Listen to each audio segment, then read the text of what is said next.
தமிழ் புத்தாண்டு 2026 உலக அளவில் ஒரு மிகப்பெரிய மாற்றத்தையும் கொஞ்சம் சுமூகமாக உட்கார்ந்து வேலை செய்கிற எல்லாருடைய வாழ்க்கையிலையும் கடுமையான உழைப்பை வைத்து உழைக்கக்கூடிய மனிதர்களின் வாழ்க்கையில் கோச்சிங் பிஸ்னஸில் இருக்கிறவங்க, ஆன்மீக துறையில் இருக்கிறவங்க, கோவில்களில் கூட்டம் நிரம்பி வழியும், பள்ளிக்கூடம், வாத்தியார், இதை ஒட்டி இருக்கக்கூடிய தொழில்கள் உட்கார்ந்து வேலை செய்யக்கூடிய ஆடிட்டர் தொழில், நீதிபதி தொழில், விலைவாசிகள் உயரக்கூடும், சில இடங்களில் ஸ்தம்பித்து மீண்டும் உயிர் பெற்று வரும். இருந்தாலும் உழைக்கும் வர்க்கத்துக்கு இந்த ஆண்டு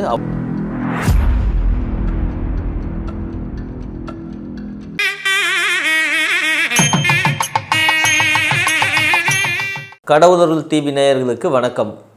நான் சக்திதாஸ் ஜோதிடர். தமிழ் புத்தாண்டு 2026 எப்படி இருக்க போகுதுன்னு பார்க்க போகிறோம். 14/4/2026 அன்று வரக்கூடிய தமிழ் புத்தாண்டு உலக அளவில் ஒரு மிகப்பெரிய மாற்றத்தையும் சில ஏற்றத்தாழ்வுகளையும் உருவாக்கிக்கிட்டு தான் போகும் இந்த பிரபவ ஆண்டு. அன்னைக்கு இருக்கக்கூடிய கிரக நிலைகள் பார்த்தோம்னா, சூரியனும் சுக்கிரனும் மேசத்தில் இருக்காங்க, மிதுனத்தில் குரு இருக்குது,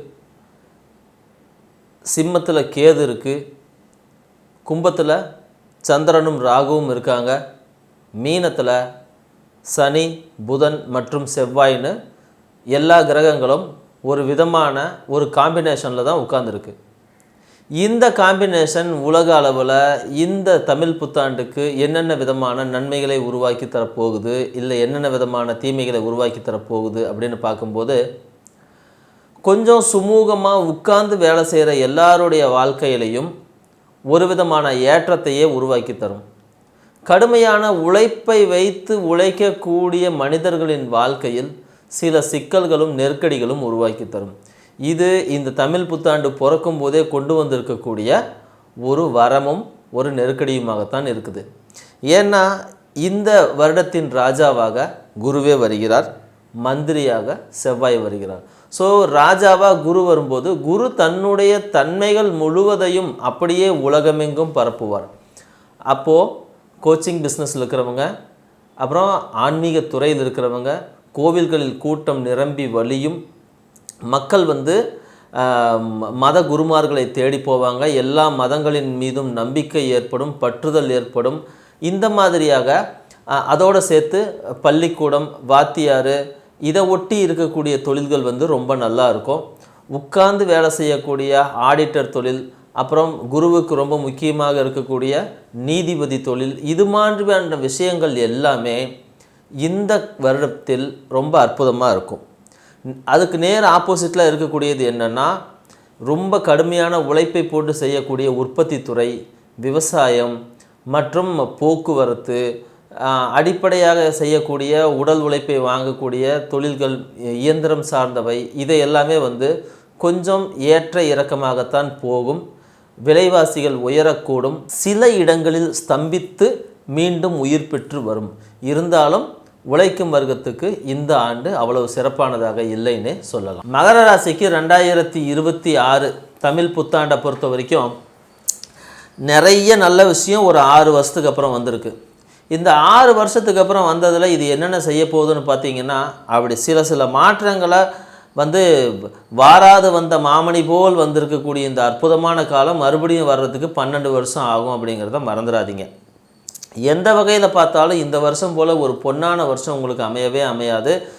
கிட்டத்தட்ட 2018, 19, 20 காலகட்டத்தில் எப்படி ஒரு சுமூகமான லைஃப் போச்சோ, சில நேரங்களில் உங்களுக்கு 2021, 22 எப்படி அமைதியாக போச்சோ, அந்த மாதிரி ஒரு காலகட்டம் இப்போ உங்களுக்கு வந்திருக்கு அப்படின்னு சொல்லலாம். சிலருக்கு 7.5 சனி போட்டு அடின்னு அடித்து நொறுக்கி தள்ளி இருக்கும்.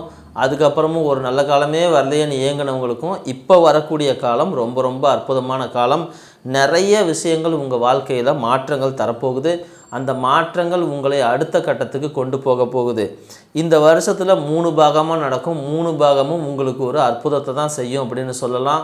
ஃபஸ்ட்டு பாகம் அப்படின்னும்போது கொஞ்சம் அலைச்சலை கொடுக்கும், எங்கேயாவது ஊர் சுற்ற வேண்டியது கொடுக்கும், அங்கே இங்கே அலைய வேண்டியது கொடுக்கும். சில நேரங்களில் உங்களுக்கு மனசு ஒரு மாதிரி பாதிக்கும், சண்டை வரும் வீட்டில். இல்லை அப்படின்னா நீங்கள் தொழிலுக்காக எங்கேயாவது வெளியே போயிடுவீங்க. இந்த மாதிரியான ஒரு சூழ்நிலை ஏற்படும். திடீர்னு வேலை இல்லாமல் இருக்கிறவங்களுக்கு வேலை கிடைக்க ஆரம்பிக்கும். அந்த வேலை போட்டு அவங்கள ரொம்ப வருத்தி எடுக்கும். இருந்தாலும் அந்த நல்ல விஷயங்களை அப்படியே மெதுவாக மூவாக உங்களுடைய வாழ்க்கையில் சில விஷயங்கள் நடக்கும். இது 3 பகுதியாக நடக்கும்னு சொன்னோம். முதல் பகுதி கொஞ்சம் கஷ்டமாக இருக்கும். அடுத்து 2வது 3 மாதம் உதாரணமாக June, July, August, September, October வரைக்கும் பார்த்திங்கன்னா ஒரு மாதிரியாக போயிட்டு அப்படியே உங்களை வந்து கை தூக்கி மேலே கொண்டு போகும். இந்த 6 மாதம், முதல் 3 மாதம் அப்படிங்கிறது ஒரு ஃபவுண்டேஷன். அடுத்த 6 மாதம் அப்படிங்கிறது ரொம்ப ஸ்ட்ராங்கான ஒரு வளர்ச்சியை கொடுக்கும். அதுக்கப்புறம் வரக்கூடிய 3 மாதம் வந்து ஒரு ரெஸ்ட்டு கொடுக்கும். உங்களுடைய தவறுகளை எல்லாம் திருத்திக்கிறதுக்கு சில வாய்ப்புகளை கொடுக்கும். அதுக்கப்புறம் மறுபடியும் ஒரு 3 மாதம் ரொம்ப அற்புதமாக இருக்கும். ஸோ உங்களுக்கு இந்த வருஷம் முழுக்க ஒரு 12 மாதத்தில் முதல் 6 மாதம், அதாவது June, July, August, September, October, November, இது வரைக்குமே நல்ல காலம்தான். டிசம்பர், ஜனவரி மட்டும் கொஞ்சம் கோளாறு பிடிச்ச மாதிரி வேலை செய்யும். அதுக்கப்புறம் அதுவும் சரியாக போயிடும். இந்த காலகட்டத்தில் நீங்கள் என்ன செஞ்சால் நல்லாயிருக்கும் அப்படின்னு பார்க்கும்போது, உணவு சார்ந்த விஷயங்கள் தாராளமாக செய்யலாம். உணவு, ஹோட்டல், உணவு பொருட்கள், தானியங்கள், எண்ணெய் வகைகள், இந்த மாதிரியான விஷயங்களை ஒட்டி நீங்கள் செய்யக்கூடிய எல்லா வியாபாரங்களும் நல்லா இருக்கும். டிரான்ஸ்போர்ட் செய்கிறது, ட்ராவல்ஸ் நடத்துறது, அது மட்டும் இல்லாமல் தங்க நகை வாங்கி விற்கிறது, இல்லைன்னா வட்டிக்கு கொடுத்து வாங்கிறது, இந்த மாதிரியான விஷயங்கள் எல்லாமே உங்களுக்கு ஒரு மிகப்பெரிய நன்மையை தரும் என்பதில் எந்தவித மாற்று கருத்தும் கிடையாது. ஹோட்டலில் வேலை செய்கிறவங்களுக்கு அவங்களுடைய ஹோட்டலை வந்து மறுபடியும் புதுப்பிக்கிறதுக்கு சில வாய்ப்பு கிடைக்கும். ரொம்ப நாளாக வந்து ஹோட்டலில் வந்து வேலை செய்யணும், கட்டுமான வேலை செய்யணும், பூச்சு வேலை செய்யணும், இல்லைன்னா ஏதாவது புது மெஷினரிஸ் வாங்கணும், ஆளுங்களுக்கு ட்ரைனிங் கொடுக்கணும், இந்த மாதிரியான நிறைய விஷயங்களை நீங்கள் நினச்சி வச்சுருந்தீங்கன்னா அதை செஞ்சிடலாம்.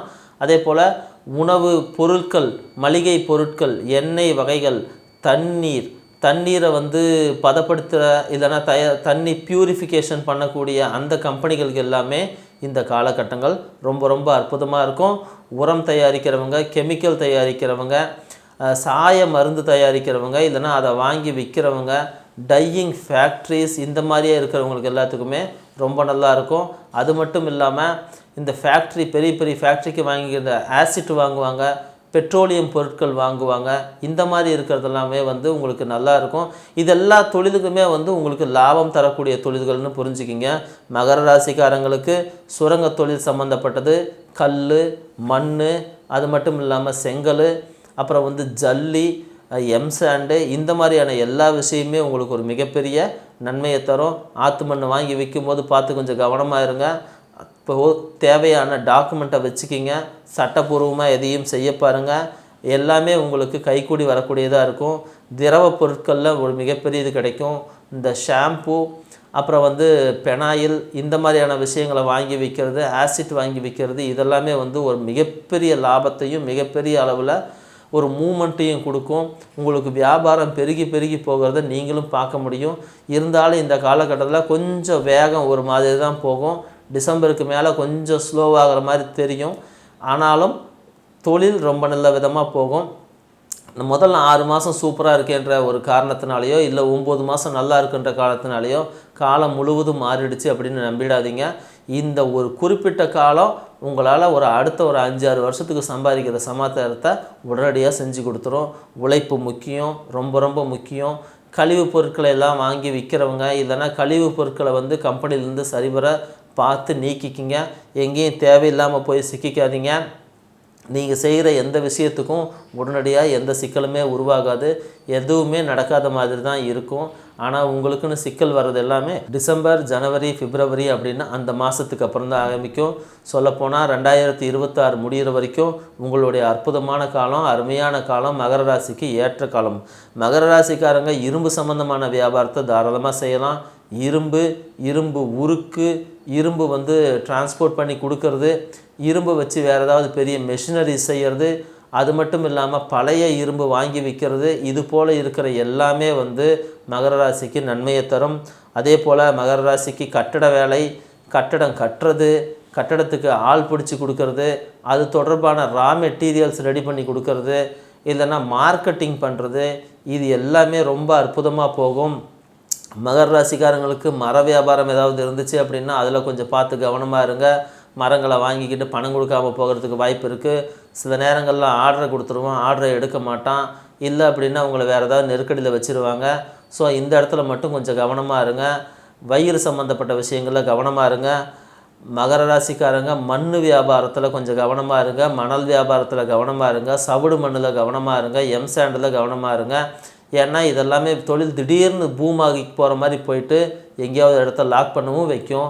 அதனால் கவனம் முக்கியம். தோல் பொருட்கள், லெதர் சம்மந்தப்பட்டது, பேகு செய்கிறவங்க, அதை ப்ராசஸ் பண்ணுறவங்க, இந்த மாதிரி இருக்கிறவங்க எல்லாமே மகர ராசியில் பிறந்திருந்து அவங்க மகர லக்னத்தில் பிறந்திருந்தாங்கன்னா அவங்களுக்கு இது ஒரு சூப்பரான நேரம். இந்த நேரத்தில் உங்களுக்கு நிறைய நன்மைகளை உருவாக்கி கொடுத்துக்கிட்டே இருக்கும். 9 மாதம் உங்களுடைய காலம் அப்படிங்கிறத நீங்கள் நினச்சிக்கிங்க. சார்பட்டா பரம்பரையில் சொல்கிற மாதிரி தான், நம்ம காலங்கபிலா இறங்கி விளையாடு அப்படின்வாங்க இல்லையா, அந்த மாதிரி இது உங்கள் காலம். ஒரு 9 மாதம் உங்கள் கையில் சும்மா ஜம்முன்னு எல்லாத்தையும் எடுத்து கொடுத்துருக்கோம். அதனால் நீங்கள் என்ன நினைக்கிறீங்க அதெல்லாம் செய்யுங்க. 9 மாதத்துக்கு அப்புறம் கொஞ்சம் கவனமாக இருக்கணும். திடீர்னு உங்களுக்கு ஒரு நெருக்கடியான சூழ்நிலைக்கு வரலாம். இல்லைன்னா நிறைய வியாபாரம் வருது, ஐயோ என்ன பண்ணுறதுன்னு தெரிஞ்சு படபடப்பு கொண்டு விட்டுரும். பேமெண்ட்டு பிரச்சனை தான் படபடப்பு கொண்டு வரும். எல்லாம் நல்லா போகும்போது திடீர்னு உங்கள் வயதுக்கு மீறிய நபர்களுடைய சேர்க்கை உருவாகும். ஆணாக இருந்தால் பெண்ணுக்கும், பெண்ணாக இருந்தால் ஆணுக்கும் ஒரு சேர்க்கை உருவாகி அதன் மூலமாக சில சிக்கல்கள் உருவாகும். பார்த்துக்குங்க. தென்னை மரம் ஏதாவது உங்கள் வீட்டு பக்கத்தில் இருந்துச்சு அப்படின்னா கொஞ்சம் கவனமாக இருந்துங்க. தேங்காய் தலை மேலே விழுகிறதுக்கோ இல்லைன்னா உங்கள் வாகனங்களை பழுது பண்ணுறதுக்கோ வாய்ப்பு இருக்குது. அது மட்டும் இல்லாமல் வீட்டுக்குள்ளே தென்னை மரம் வைக்கிற வேலை செய்யாதீங்க. 1 வருஷத்துக்கு தென்னை மரம் வச்சிங்கன்னா வேறு ஏதோ ஒரு பஞ்சாயத்து வரப்போகுது அப்படின்றத நீங்கள் புரிஞ்சுக்கிங்க. நிறைய நெருக்கடி இல்லாமல் இந்த வருஷத்தை ஓட்டுறதுக்கு இருக்கிறதுலே ரொம்ப ரொம்ப நல்ல விஷயம் என்னென்னா, மொதல் 6 மாதம் சூப்பராக எல்லாமே போகும். கொஞ்சம் கவனமாக ஆனால் தைரியமாக எல்லாத்தையுமே செய்யலாம். சனி 3ஆம் இடத்துல இருக்கார். அதனால் உங்களுடைய முயற்சிகளுக்கெல்லாம் திடீர்னு ஊக்கத்தை கொடுப்பாரு, திடீர்னு சோம்பேறித்தனத்தை கொடுப்பாரு, திடீர்னு உங்களுக்கு வாழ்க்கையை தூக்கி விடுவார்.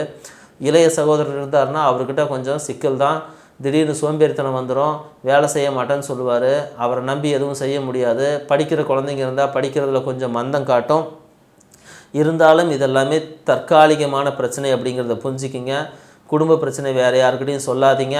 2ஆம் இடத்துல ராகு இருக்குது, 8ஆம் இடத்துல கேது இருக்குது. குடும்பத்தை பிரித்து வைக்கிறதுக்கான எல்லா கோளாறுகளையும் பண்ண ஆரம்பிச்சிடும். அது மட்டும் இல்லாமல் கல்யாணம் ஆகாமல் இருந்துச்சு அப்படின்னா கல்யாணத்தை இப்போ உடனே பண்ணுங்கள். அப்படி இல்லை உங்கள் அதிகபட்சம் 9 மாதம் டைம், அதுக்குள்ளே கல்யாணம் பண்ணுங்கள். இல்லை அப்படின்னா அதுக்கப்புறம் கல்யாணம் பண்ணாதீங்க. எப்படி பார்த்தாலும் இது கொடுத்து கெடுக்கிற ஒரு யோகமாகத்தான் தெரிகிறது. கல்யாணத்தை கொடுத்துரும், பெரிய செலவு பண்ணி கல்யாணத்தை பண்ணி முடிச்சிருவீங்க. முடிஞ்சதுக்கப்புறமா உங்களுக்கு எங்கேருந்து நெருக்கடி வரும்னா வாழ முடியாத சூழ்நிலை. 10 லட்சம் 20 லட்சம் 30 லட்சம் செலவு பண்ணி கல்யாணத்தை பண்ணிவிட்டு வாழ மாட்டேன்னு சொல்லிட்டு கோர்ட்டில் போய் நின்றுக்குவாங்க. சின்ன சின்ன பிரச்சனை வந்துச்சுன்னா அங்கங்கே சமாளித்து கொண்டு போக பாருங்கள். தேவையில்லாமல் பிரச்சனையை பெருசு பண்ணாதீங்க. வாழ்க்கைன்னா பிரச்சனை அப்படி தாம்மா இருக்கும், எல்லாம் சமாளித்து தாம்மா போகணும்னு சொல்லிட்டு குழந்தைங்களுக்கு சொல்லி கொடுத்து அந்த வாழ்க்கையை எப்படியாவது ஓட்ட வைக்க பாருங்கள். எப்படி பார்த்தாலும் திருமணம் சம்மந்தப்பட்ட விஷயங்களில் மகர ராசிக்கு அடுத்து ஒரு 2 வருஷம் கொஞ்சம் நெருக்கடி தான். குடும்ப பிரச்சனையை வெளியே யாருக்கிட்டையும் சொல்லாதீங்க. சொன்னீங்கன்னா வேறு யாராவது உள்ளே பூந்து குடும்பத்தில் கும்மி அடிச்சிடுவாங்க. அப்புறம் ஐயோ அம்மானாலும் ஆத்திரப்பட்டாலும் அழுதாலும் காப்பாற்ற வழி இல்லை. அவமானத்தை தவிர வேறு எதுவும் பெருசாக மிஞ்சாது. பெண்கள் கவனமாக இருக்க வேண்டிய காலம். உடல்நிலையில் ரொம்ப கவனம் அப்படின்னு சொன்னால் உங்களுடைய வயிறு சம்மந்தப்பட்ட பகுதிகளில், உணவு குழாய் சம்மந்தப்பட்ட பகுதிகளில் கவனமாக இருக்கணும். முதுகில் மூச்சு பிடிப்பு வரும், திடீர்னு நெஞ்சு குத்துற மாதிரி இருக்கும். என்னென்னு பார்த்தா அது கேஸ்ட்ரிக்காக தான் இருக்கும். உங்களுக்கு சந்தேகம் இருந்தால் நீங்கள் ஒரு முறை இதயத்தை செக் பண்ணிக்கிறது நல்லது. மூளை சம்மந்தமான பிரச்சனைகள் ஏதாவது வரலாம். இல்லை அப்படின்னா ஒரு மன நிம்மதி இல்லாமல் மனசு எப்போ பார்த்தாலும் பதபதன்னு எதையாவது யோசிச்சுக்கிட்டே இருக்கிறது, பயந்துக்கிட்டே இருக்கிறது, இந்த மாதிரியெல்லாம் வரலாம். இந்த மாதிரிலாம் ஒரு சூழ்நிலை வந்துச்சு அப்படின்னா உங்களுடைய குடும்ப வழக்கப்படி எங்களுக்கு இந்த எலுமிச்சம்பழம் சுற்றி போடுறது, பூசணிக்காய் சுற்றி போடுறது, அப்படி இல்லை அப்படின்னா உங்களுக்கு பலி கொடுக்கக்கூடிய பழக்கம் இருந்துச்சு அப்படின்னா போயிட்டு கோயிலில் ஒரு ஆடு இல்லைன்னா கெடா, ஒரு கோழி, ஏதாவது சேவல் ஏதாவது ஒன்று அறுத்து விட்டு நீங்கள் அந்த பிரச்சனையை தீர்த்துக்க பாருங்கள். சின்ன சின்ன பிரச்சனைகள் வருது, ஒரு மாதிரியாக இருக்குது அப்படின்னா ஒரு முஸ்லீம் தர்காவுக்கு போயிட்டு அங்கே பாடம் போட்டு மந்திரிக்க பாருங்கள். முனிப்பங்கோயிலில் மந்திரிக்க பாருங்கள். இல்லைன்னா கருப்புசாமிக்கிட்ட மந்திரிக்க பாருங்கள். சுடலமாடன், மதுரை வீரன், இங்கே எங்கேயோ ஒரு இடத்துல கிராம தேவதைகளை பிடிச்சி அங்கே மந்திரிக்க பாருங்கள். ஒரு பத்ரகாளியம்மன் கோயிலில் போயிட்டு ஒரு எலுமிச்சம்பழம் வாங்கிட்டு வச்சுக்கிங்க. துர்க்கை வழிபாடு ரெகுலராக பண்ணுங்கள். அது மட்டும் இல்லாமல் கால பைரவருடைய வழிபாடு இருந்துச்சுன்னா அதையும் பண்ணுங்கள். என்னதான் தெய்வத்துடைய இதுனாலும் எல்லா நாளும் தெய்வம் உங்களுக்கு கொடுக்க தயாராக இருக்காது. ஒரு குறிப்பிட்ட நாளில் போய் கேட்டீங்க அப்படின்னா மறுக்கவே முடியாது தெய்வத்தால் கூட. அந்த அற்புதமான நாட்கள் என்னன்றதை நான் சொல்கிறேன், நோட் பண்ணி வச்சுக்கிங்க. தேய்பிறை சஷ்டியும் அனுச நட்சத்திரமும் ஒன்று கூடி வரக்கூடிய நாளில் கிராம தேவதைகளான முனியப்பசாமி, கருப்புசாமி, மதுர வீரன், பத்ரகாளி, விஷ்ணு துர்கை, காலபைரவர், இந்த மாதிரி எந்த ஒரு சாமியை வேணாலும் நீங்கள் கும்பிடலாம்.